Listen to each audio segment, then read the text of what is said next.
Assalamualaikum warahmatullahi wabarakatuh. Alhamdulillahi rabbil alamin, wa bihi nasta'in wa ala umurid dunya waddin, wa la hawla wa la quwata illa billahil aliyyil azim. Yang terhormat Ketua PW Ma'arif Bapak Profesor Dr. Abdul Haris, semua pengurus yang hadir dalam forum kajian pendidikan dan kajian keagamaan rutinan Selasa kali ini.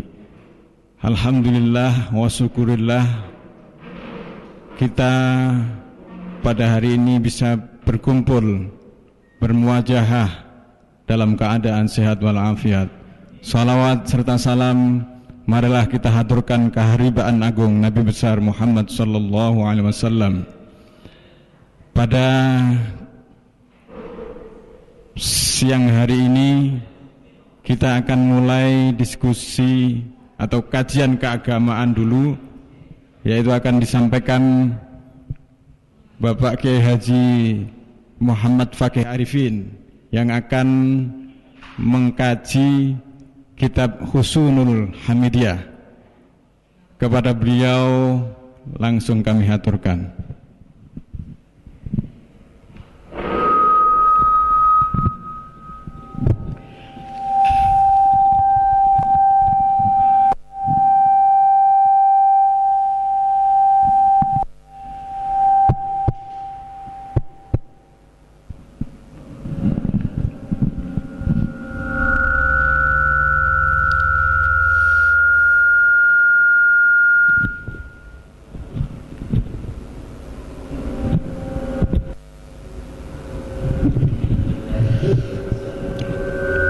Assalamualaikum warahmatullahi wabarakatuh.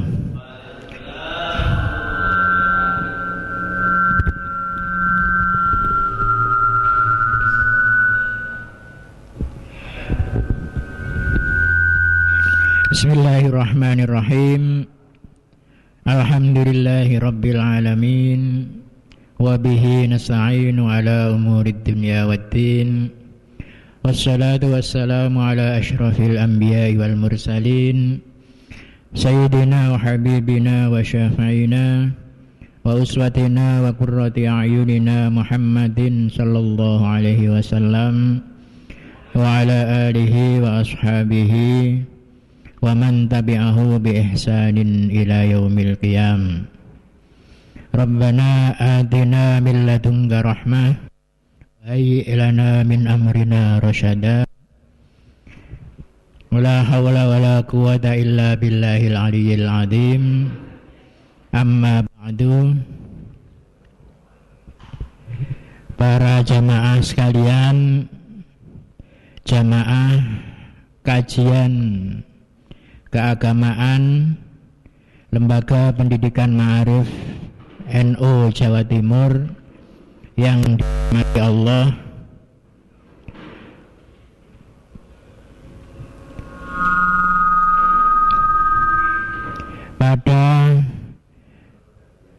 pada kali ini kita akan melanjutkan kajian kita yang sudah kita laksanakan pada hari Selasa yang lalu, di mana di dalam kajian yang lalu kita sudah dijelaskan oleh kitab ini bahwa pada waktu itu umat Islam mengalami berbagai kegoncangan akidah, kegoncangan di dalam masalah teologi. Digambarkan pada waktu itu umat Islam terutama pada generasi muda yang tidak sempat mendalami agamanya, agama Islam. Terjadi kekacauan, bahkan menjurus pada kesesatan di dalam berakidah. Hal itu terjadi, diterangkan bahwa karena terjadinya gelombang aliran filsafat baru, al-falasifah al-hadisiyah, yang melanda dunia Islam. Ilmu filsafat baru yang diterjemahkan oleh para intelektual pada waktu itu ke dalam literatur keislaman, saking derasnya sehingga mempengaruhi pemikiran-pemikiran teologis umat Islam pada waktu itu. Situasi seperti ini kemudian menimbulkan keprihatinan di kalangan para ulama-ulama salaf, para ulama-ulama yang masih sangat konsisten dengan ajaran-ajaran yang disampaikan oleh Rasulullah dan para sahabatnya, khususnya di bidang ilmu tauhid. Keprihatinan mana yang kemudian mendorong beliau-beliau itu untuk tampil mengatasi terjadinya kegoncangan akidah di kalangan umat Islam pada waktu itu. Kitab ini adalah salah satu dari usaha para ulama-ulama pada waktu itu untuk meluruskan akidah umat Islam yang telah banyak terpengaruh oleh derasnya arus filsafat modern yang masuk ke dalam dunia Islam.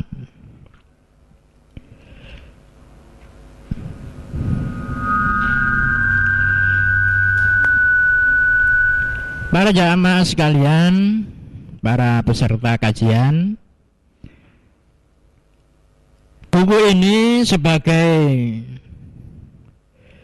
bukan perlawanan tapi pelurusan terhadap akidah Islam di kalangan umat Islam yang ditengarai mengalami beberapa kegoncangan, sebetulnya juga tidak lepas dari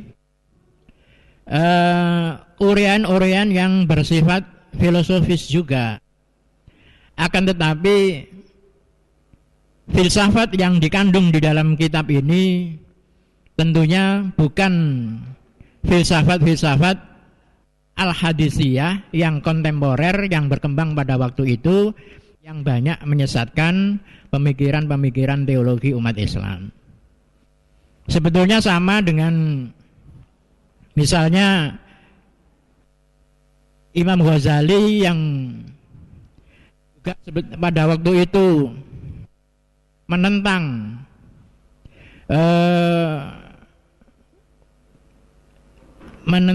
metodologi filsafat yang dilakukan para ahli pada waktu itu, tentang oleh Imam Ghazali, tapi penentangan ini justru juga memakai metode-metode filsafat. Seperti yang kalau kita mengkaji Tahafutul Falasifah, itu penentangan Imam Ghazali kepada filsafat, tapi juga dengan menggunakan filsafat juga. Para peserta kajian yang saya hormati, buku yang akan kita kaji ini, kitab yang akan kita kaji ini ada 3 pembahasan. Dijelaskan di sini terdiri dari 3 pembahasan atau 4 pembahasan nih maksud saya. Jadi tastamilu ala arba'ati abhasin, mencakup tentang 4 pembahasan.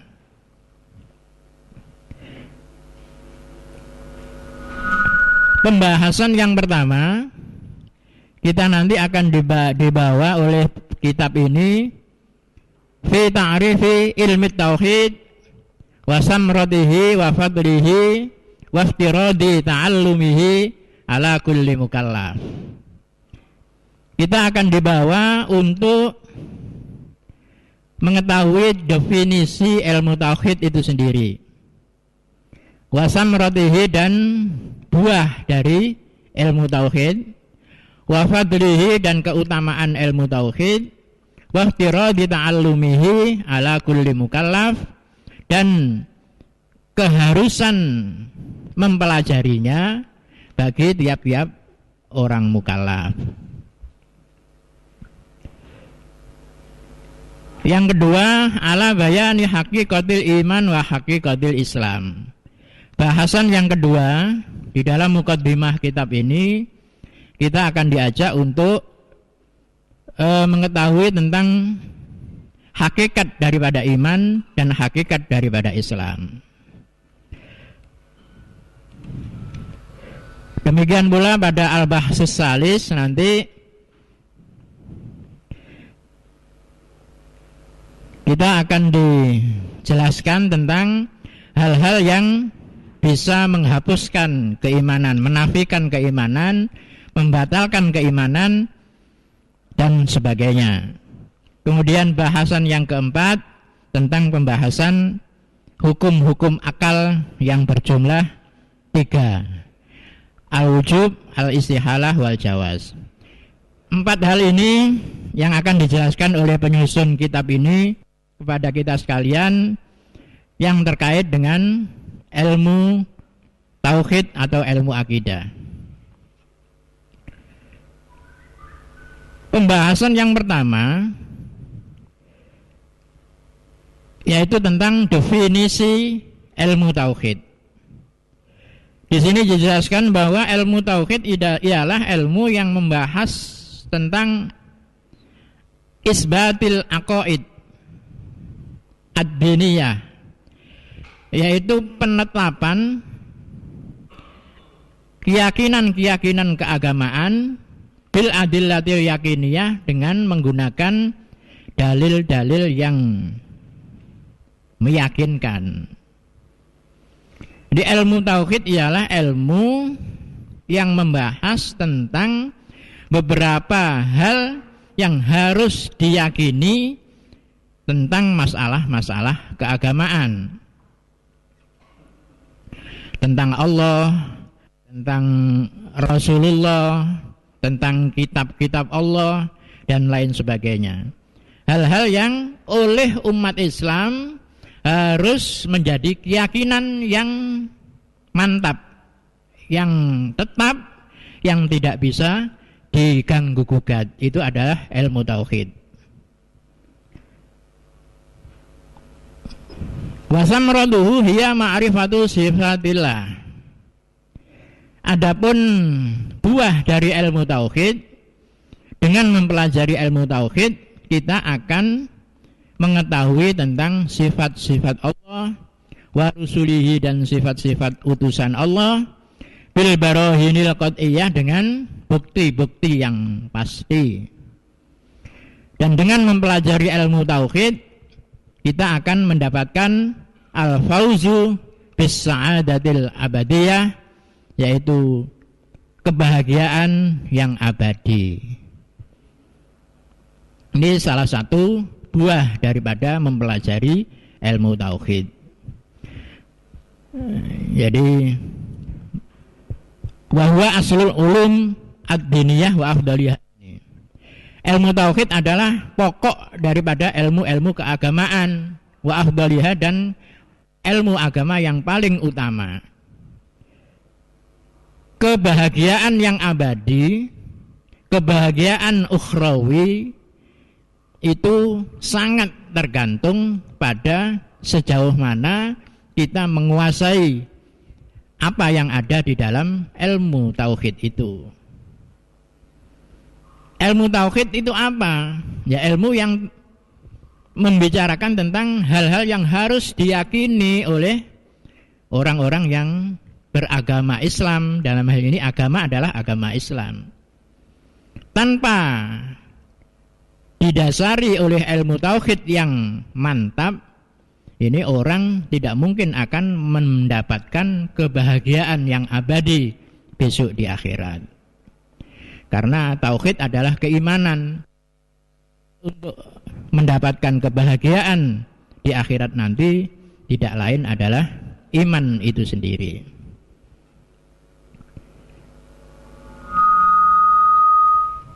Kenapa ilmu tauhid itu merupakan pokok ilmu di dalam agama?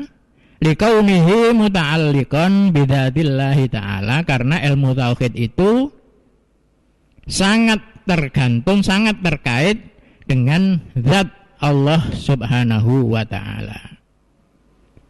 Wa dzati rasulihi alaihi wassalatu wassalam, dan zat utusan-utusan Allah alaihi wassalatu wassalam.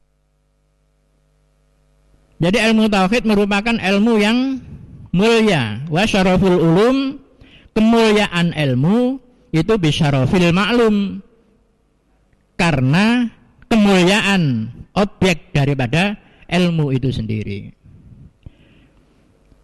Jadi ini merupakan argumentasi kenapa ilmu tauhid itu dianggap ilmu yang paling mulia, karena yang dikaji ilmu tauhid, yang menjadi objek ilmu tauhid adalah zat Allah Subhanahu wa ta'ala.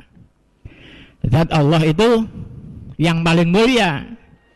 Karena zat Allah menjadi objek kajian, maka ilmu yang menjadikan objek kajian itu Allah, berarti ilmu itu adalah ilmu yang sangat mulia. Jadi kemuliaan, keutamaan atau kebaikan ilmu itu tergantung pada objek kajiannya. Kalau yang dikaji itu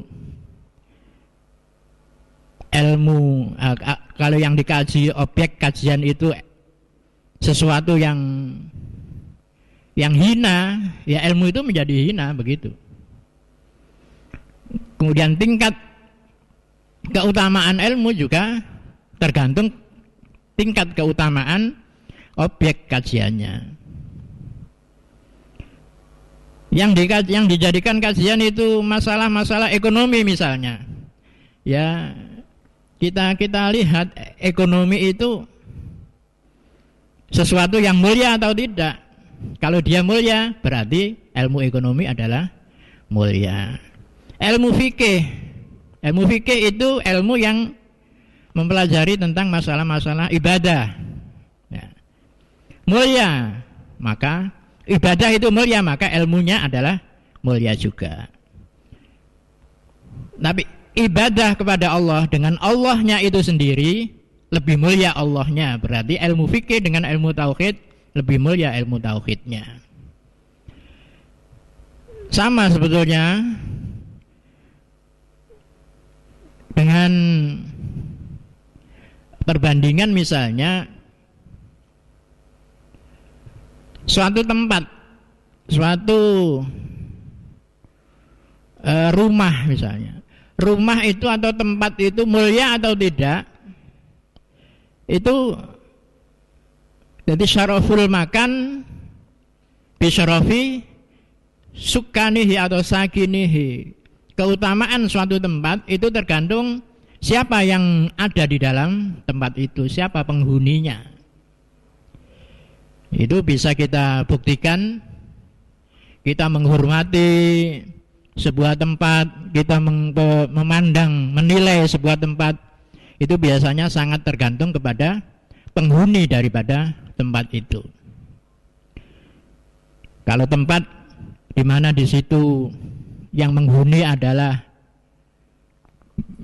seorang pejabat dengan rumah yang di dalamnya dihuni oleh rakyat biasa, biasanya kita memandangnya atau menilai tempat itu juga berbeda, lebih menghormati tempat yang dihuni oleh pejabat atau kiai atau ulama daripada rumah atau tempat yang di dalamnya dihuni oleh orang biasa yang tidak pejabat juga tidak ulama.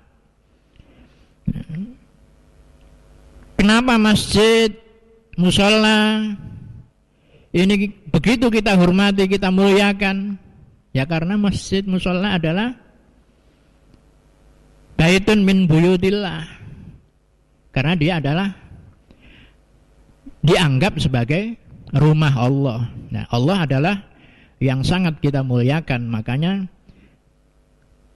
aura masjid itu sendiri pasti kita rasakan tidak sama dengan tempat-tempat yang bukan masjid atau bukan musola.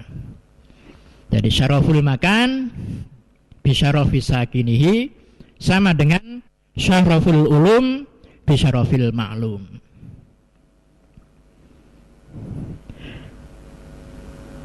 Nah, ilmu tauhid, ilmu akidah sebagai pokok daripada ilmu agama ini sudah terjadi sejak dulu, sudah berlaku sejak dulu. Wa qad ja'at bihi jami'ur rusul, semua Rasulullah yang dibawa adalah ketauhidan ini, masalah akidah ini. Mulai Nabi Adam, min ladun sayyidina Adam ila sayyidina Muhammad, sampai kepada Nabi terakhir, Nabi kita Muhammad.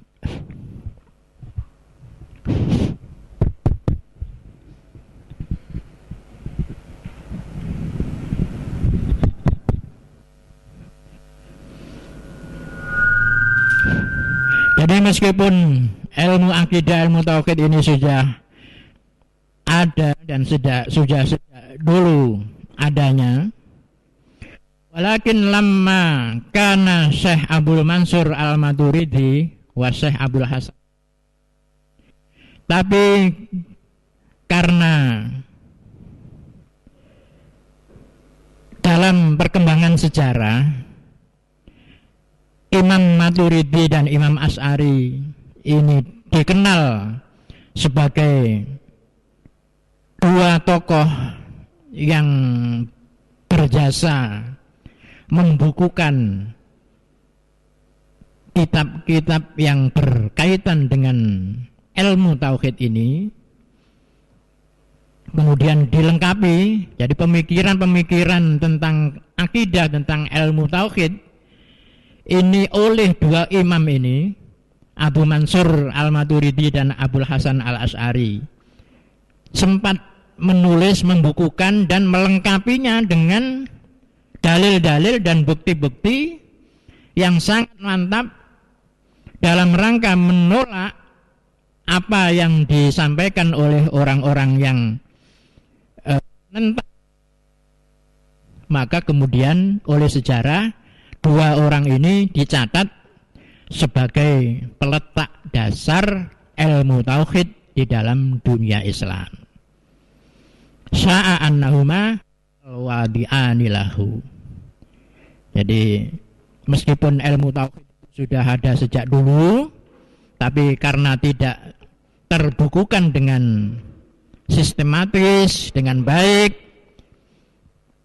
tapi oleh dua tokoh ini berhasil membukukan, mensistemasikan ilmu tauhid ini lengkap dengan, maka dua tokoh inilah yang kemudian di dalam dunia keilmuan Islam tercatat sebagai dua tokoh akidah Islam.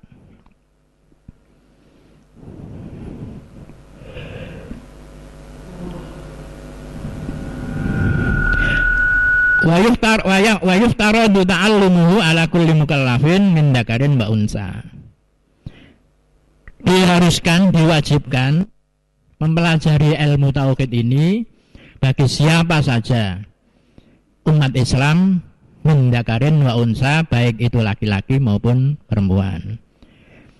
Walau bi adillatin ismaliyatin, walaupun di dalam mempelajari ilmu tauhid ini hanya dengan menggunakan dalil-dalil yang ismal, dalil-dalil yang pokok-pokok saja. Tidak usah dengan dalil-dalil yang terperinci. Jadi misalnya kita percaya bahwa Allah itu ada. Allah itu ada. Apa buktinya kalau Allah ada? Buktinya adalah adanya alam semesta ini. Ini namanya dalil ijmali.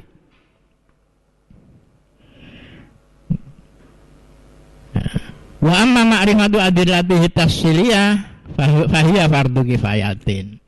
Tapi untuk mengetahui, menguasai dalil-dalil secara tafsili, secara terperinci, itu hukumnya fardu kifayah. Idza qama biha ba'dul ummah, kalau sebagian dari umat itu sudah ada yang tahu, maka sakotot tolab adalah bagian yang lain sudah tidak wajib mengetahuinya lagi.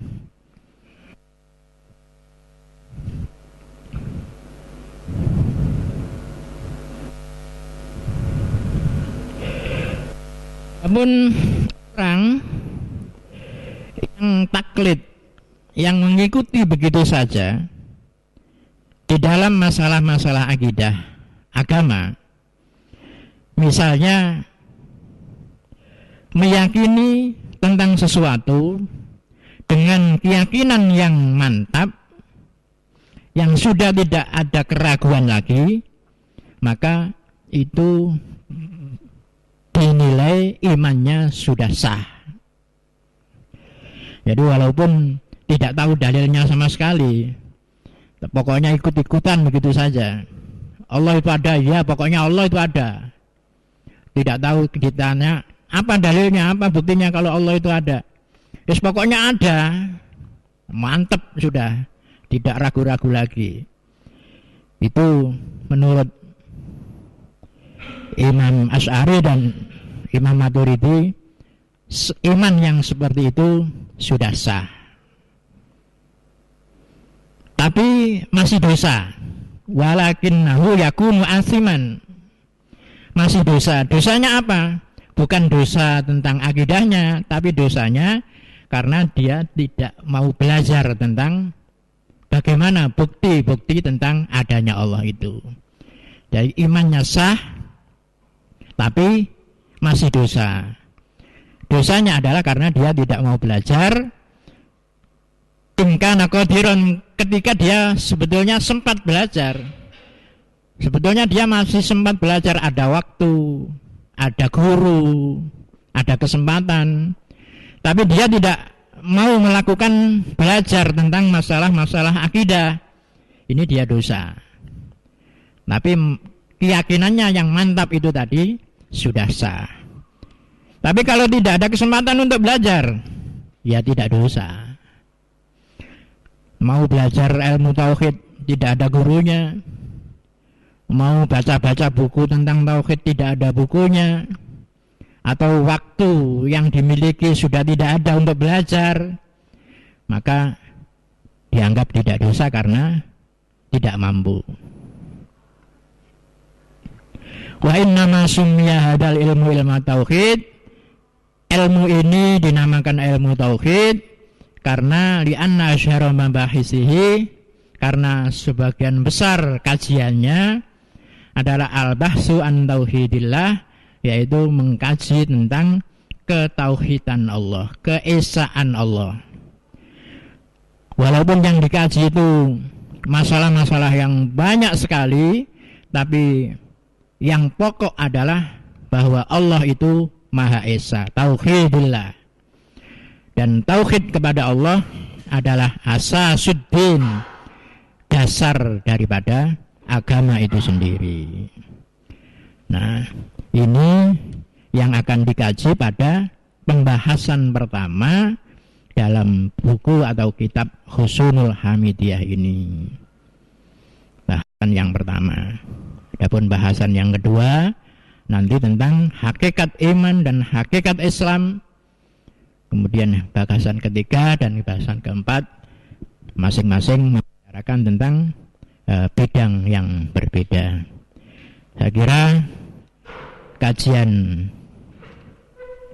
pada kali ini tentang pengertian tauhid, buahnya, keutamaannya, dan kewajiban semua orang mukallaf untuk mempelajarinya. Saya kira sudah cukup, dan kita lanjutkan. Barangkali ada semacam diskusi atau apalah namanya, pertanyaan dan sebagainya, bisa kita berikan kesempatan dalam waktu yang tidak lama. Tapi kalau memang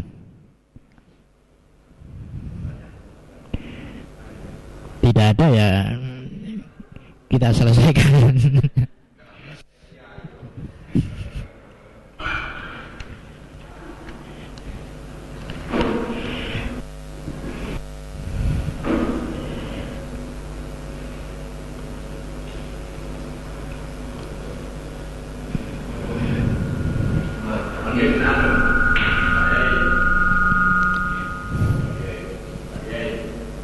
Moga-moga.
Terima kasih. Jadi ya, setiap belajar ilmu apapun itu memang karena wajib. Nah, wajib itu ya kalau dilakukan mendapat pahala. Nah, pahala ini juga tergantung daripada derajat amal yang dikerjakan. Ya, seperti kalau kita belajar, nah, sama-sama belajar ilmu tauhid dengan ilmu yang lain, ya pahalanya besar mana? Misalnya belajar ilmu tauhid dengan belajar ilmu fikih misalnya, sama-sama wajibnya. Ya karena di sini sudah ditentukan bahwa kemuliaan ilmu itu tergantung objek kajiannya. Ya tentu saja lebih banyak, lebih mulia belajar ilmu yang lebih mulia. Pahalanya juga banyak mempelajari ilmu tauhid daripada ilmu fikih. Kita tidak bisa dan tidak ada gunanya kita belajar fikih kalau tidak belajar tauhid dulu. Karena fikih itu kan ibadah kepada Tuhan. Kalau kita tidak kenal Tuhannya, yang kita ibadahi siapa? Berarti lebih mulia ilmu tauhidnya. Cuma begini, nah, biasanya ahli ilmu, tokoh-tokoh ilmu ini biasanya mempunyai fanatisme sektoral. Ya. katakanlah bahwa kenapa di kitab ini disebutkan syaraful ulum bi syarafil ma'lum, sehingga ilmu tauhid itu ilmu yang paling mulia. Ya karena yang menyusun kitab ini ahli tauhid gitu. Sehingga mereka membanggakan keahliannya, membanggakan bidang ilmunya. Nanti di kitab-kitab fikih kita juga akan menjumpai pengarang kitab itu membanggakan kemuliaan ilmu fikihnya. Nah, itu sesuatu yang wajar saja. Tapi tentu saja semua itu juga harus ada argumentasinya begitu. Kenapa ilmu fikih dianggap ilmu yang paling utama menurut ahli fikih? Ya karena mungkin alasannya meskipun kita sudah tahu tauhid, kita kenal Tuhan, tapi kalau cara menyembahnya tidak tahu, ya kan tidak bisa juga. Apa artinya kita kenal Tuhan kalau tidak bisa cara menyembahnya? Sehingga ilmu fikih menjadi ilmu yang sangat strategis gitu. Ilmu akhlak juga begitu. Nanti tasawuf itu menurut ahli tasawuf, ilmu tasawuf itu lebih penting daripada ilmu-ilmu yang lain. Untuk apa bertauhid? Untuk apa beribadah kalau akhlaknya masih jelek? Nah, jadi ini cuma fanatisme ya, sektoral gitu namanya, istilahnya apalah. Tapi ya sebetulnya itu bisa saja kita kembalikan kepada niat mempelajarinya begitu saja. Kalau niat mempelajarinya ilmu apa saja itu adalah untuk kebaikan, untuk Allah misalnya, ya menjadi mulia saja. Ya.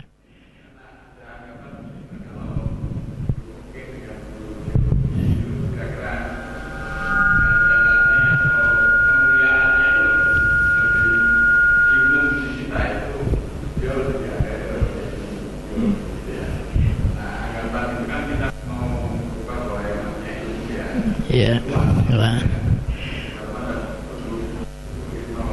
Ya, ya. Ya. Ya, karena itu secara sentral ya memang seperti itu, karena semua ilmu itu dari Allah ya.